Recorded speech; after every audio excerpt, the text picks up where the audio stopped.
employees.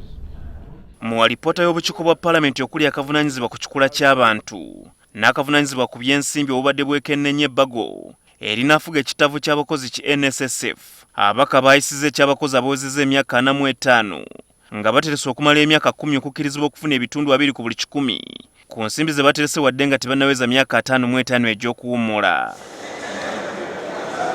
Nga alipoota eno tenayanjulwa mu palamenti ey'awamu, Omukulembeze w'eggwanga Museveni yasisinkanye ababaka abatula ku bukiiko buno olunaku lw'eggulo n'abakobye eyeemulugunya mu bbago lino.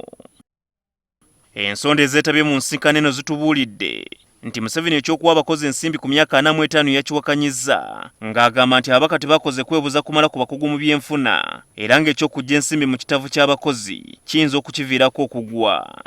Museveni era ayagala ekitongole ekya Uganda Retirement Benefits Regulatory Authority ekirondoola emirimu gy'ekittavu ky'abakozi kigibwewo ng'agamba nti tekirina mugaso kubanga kyalina okulondoola ebittavu by'abakozi ebirala ebitaliiwo mu kiseera kino.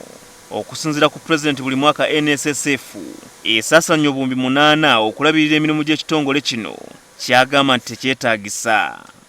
Mu alipoota yaabwe ababaka babadde baagala ekittavu kibeere mu minisitule zombi ey'ekikula ky'abantu n'ey'ebyensimbi, kyokka Museveni yakalambidde ng'agamba nti minisitule y'ebyensimbi yokka yebeevunaanyizibwa ku kittavu kino.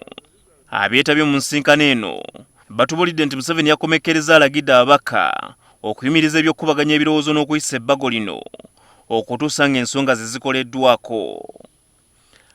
Ziwa NTV ku ssaawa emu.